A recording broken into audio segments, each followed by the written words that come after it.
Assalamualaikum warahmatullahi wabarakatuh. Perkenalkan, nama saya Atika Safira, NPM 1834020220, kelas 6A Manajemen, mata kuliah Manajemen Lingkungan dan SDA.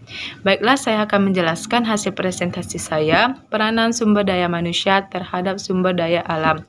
Pengertian sumber daya alam. Menurut Nursi Sumadja, mengelompokkan sumber daya alam menjadi 3 golongan antara lain. 1. Sumber daya alam yang tidak dapat diperbarui. 2. Sumber daya alam yang dapat diperbarui. Ketiga, sumber daya alam yang tidak akan habis. Adapun pemanfaatan sumber daya alam dibagi berdasarkan sifatnya, yaitu sumber daya alam hayati dan non-hayati. Sumber daya alam hayati terbagi 3, yaitu 1. Tumbuh-tumbuhan, 2. Pertanian dan perkebunan, ketiga hewan, peternakan, dan perikanan. Sedangkan sumber daya alam non-hayati terbagi menjadi 3, yaitu 1. Air, 2. Angin, ketiga tanah. Adapun juga definisi sumber daya manusia. Sumber daya manusia merupakan salah satu sumber daya yang terdapat dalam suatu organisasi, meliputi semua orang yang melakukan aktivitas. Dalam suatu organisasi perlu adanya suatu manajemen yang mengelola sumber daya manusia yang ada untuk mencapai suatu organisasi. Pembangunan ekonomi. 1. Arti pembangunan ekonomi.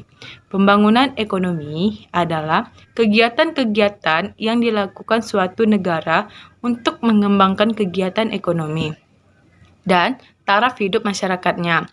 Dengan batas tersebut, maka pembangunan ekonomi pada umumnya didefinisikan sebagai suatu proses yang menyebabkan pendapatan per kapita penduduk suatu negara meningkatkan dan jangka panjang. 2. Tujuan pembangunan ekonomi. Adapun cara untuk mencapai tujuan ini sangat dipengaruhi pandangan hidup bangsa tersebut dalam upaya menaikkan output nasional dan pendapatan masyarakat. Peranan-peranan sumber daya alam dan sumber daya manusia dalam pembangunan ekonomi Indonesia. Sumber daya alam adalah suatu anugerah yang telah diberikan Tuhan untuk kehidupan manusia di muka bumi ini. Di segala kekayaan alam yang melimpah ruah dan dapat dimanfaatkan untuk kelangsungan hidup manusia. Sedangkan peranan sumber daya manusia merupakan faktor produksi dalam suatu pembangunan, sehingga bentuk dan sistem yang ada merupakan produk dari sumber daya manusia yang dimiliki. Sumber daya manusia yang handal merupakan aset dalam pembangunan.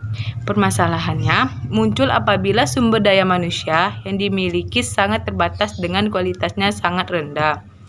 Di negara sedangkan berkembang pada umumnya, sumber daya manusia yang dimiliki melimpah dengan kualitas yang rendah.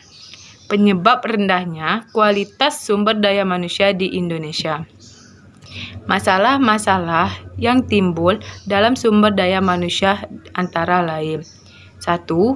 Kurangnya sumber daya manusia yang berkualitas. 2. Kurangnya tingkat pendidikan yang tinggi disediakan sumber daya manusia. 3. Kurangnya keterampilan sumber daya manusia. Yang 4. Kurangnya keahlian sumber daya manusia. Dan yang 5. Keterbatasan penyediaan kesempatan kerja. Tantangan dalam pembangunan ekonomi Indonesia. Pembangunan ekonomi Indonesia memang banyak sekali tantangannya.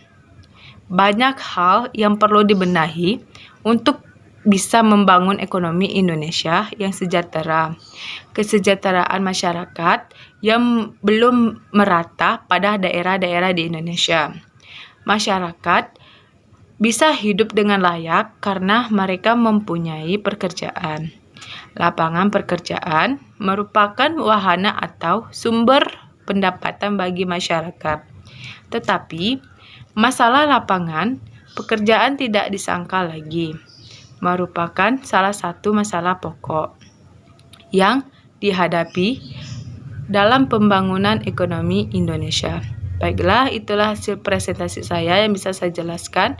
Apabila ada salah, saya mohon maaf. Wabillahi taufiq walhidayah. Wassalamualaikum warahmatullahi wabarakatuh.